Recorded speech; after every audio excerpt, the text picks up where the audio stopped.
1. The Stranger at the Feast. It was Thanksgiving night, and the Johnson family had gathered at their country home to celebrate.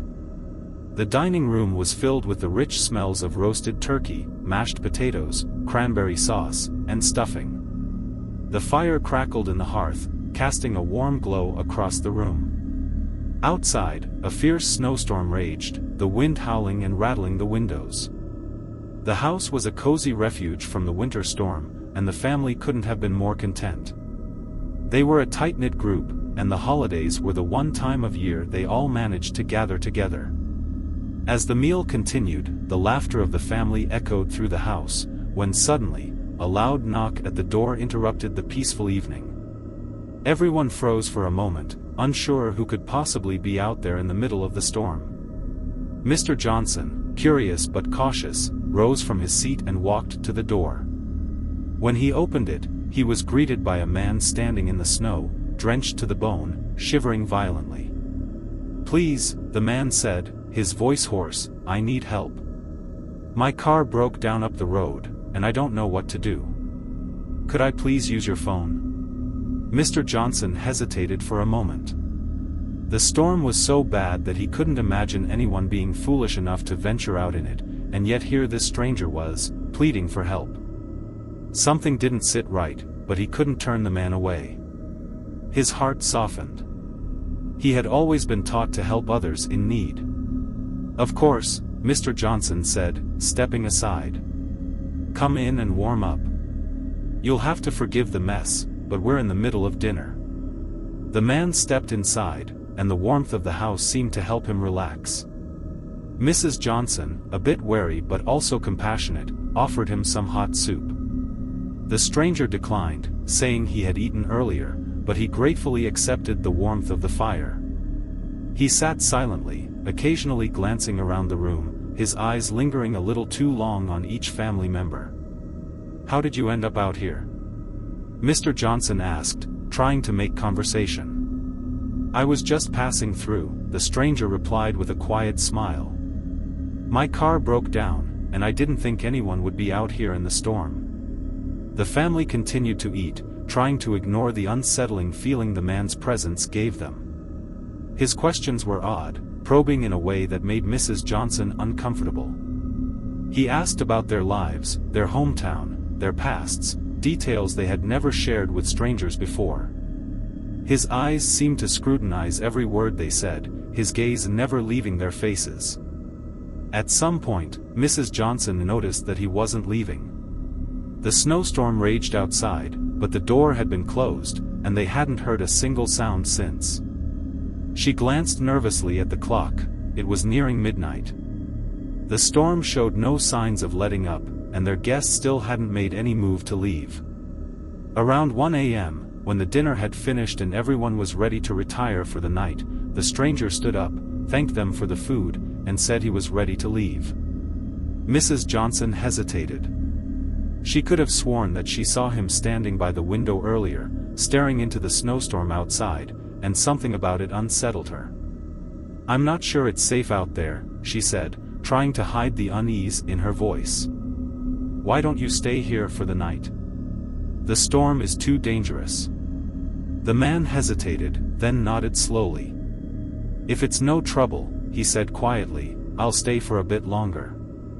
As the evening dragged on, Mrs. Johnson began to feel increasingly uneasy. Every time she passed the living room, she would find him staring out the window. His face was pale and gaunt, and his reflection seemed to change.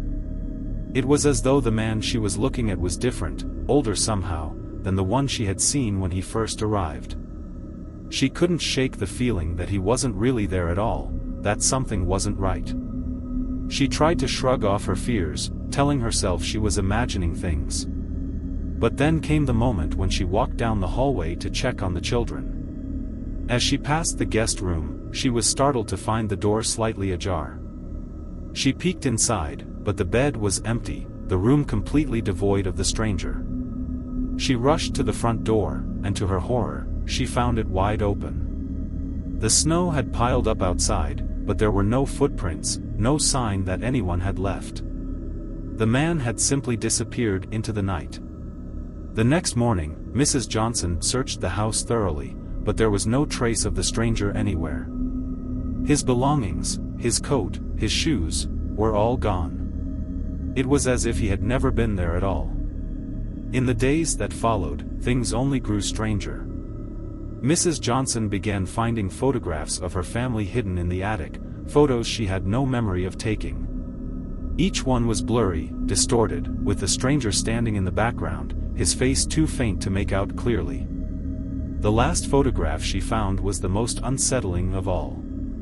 It was an old black and white photo, one from the early 1900s, and in it, the man was standing right in front of the house, smiling at the camera, except the photo had been taken decades before he'd ever shown up at their door. Every Thanksgiving, the Harper family set a place at the table for Uncle Lou, despite the fact that he had been missing for over 30 years.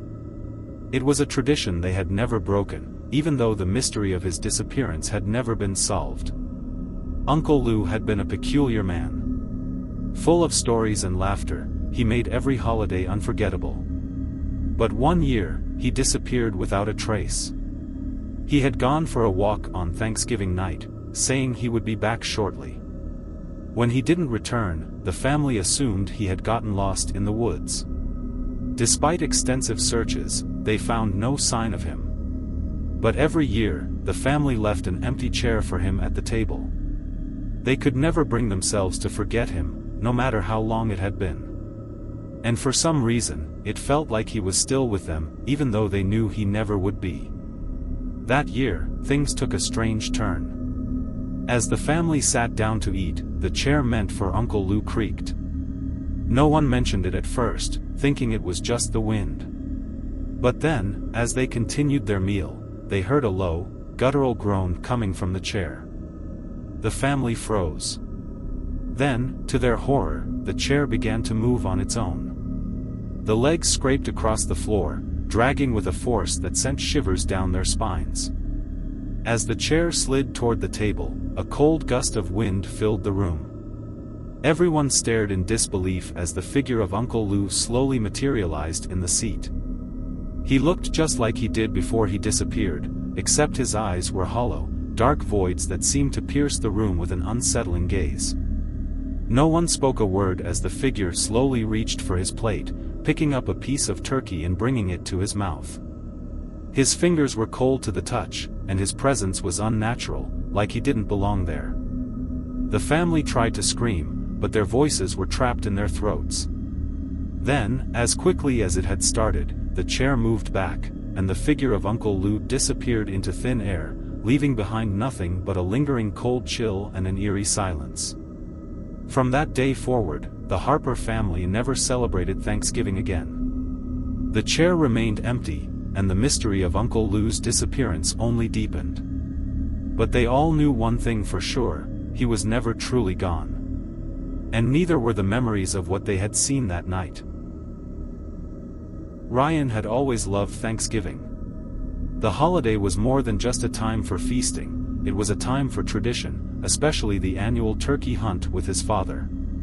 The Johnson family's property stretched over hundreds of acres of dense woods, and every year, they would set out early in the morning to hunt wild turkeys. It was one of the few times of year when Ryan felt truly connected to his father, who spent most of the year working long hours. This year, Ryan invited his best friend, Mark, to join in. Mark had always been curious about the hunt, and Ryan thought it would be a great bonding experience for them. They woke up early, before the sun had fully risen, and set out into the woods. The air was crisp, the sound of crunching leaves beneath their boots the only noise they could hear as they ventured deeper into the forest. But something felt off that morning. The woods were unusually silent. There were no birds chirping, no animals moving through the underbrush. It was as though the forest had become unnaturally still. Ryan and Mark tried to shake off the feeling of unease and continued on. After a while, they came across a set of massive turkey tracks, bigger than any they had ever seen. Excited, they followed the tracks deeper into the forest. The path led them toward an area they had never explored before, a place marked by the remnants of an old barn, long since abandoned. The barn was dilapidated, its wooden walls rotting and covered in ivy. The doors creaked as they pushed them open. Inside, the air smelled musty, and the light from their flashlights revealed strange symbols carved into the walls. These weren't the kind of markings you would expect to find in an old barn. There was a sinister, almost ritualistic quality to them. At the far end of the barn, they found something even more disturbing, an old pile of bones. Animal bones, scattered across the floor. Ryan felt a chill run down his spine as he stared at the remains. He knew this was no ordinary barn. Suddenly, they heard a noise, something shifting in the darkness. Before either of them could react, something lunged at them from the shadows. A massive creature, its eyes glowing bright yellow, its body covered in matted fur. It was like nothing they had ever seen before. Ryan fired his rifle, but the bullet passed right through the creature, as if it wasn't even there. Mark screamed as the creature grabbed him, dragging him into the darkness. Ryan ran, heart pounding, not daring to look back. When he reached the house, he was breathless and covered in sweat, but Mark was gone. The woods were silent again. They called the police, but no trace of Mark was ever found. The search parties scoured the area, but they came up empty. Ryan never returned to that part of the woods, and neither did anyone else. Weeks later, he decided to go back to the barn, hoping to find some sort of explanation. But when he arrived, he was greeted with a sight that sent terror straight to his bones. The bones that had been scattered around the barn were now arranged in a perfect circle, and in the center of it, lying untouched, was Mark's rifle.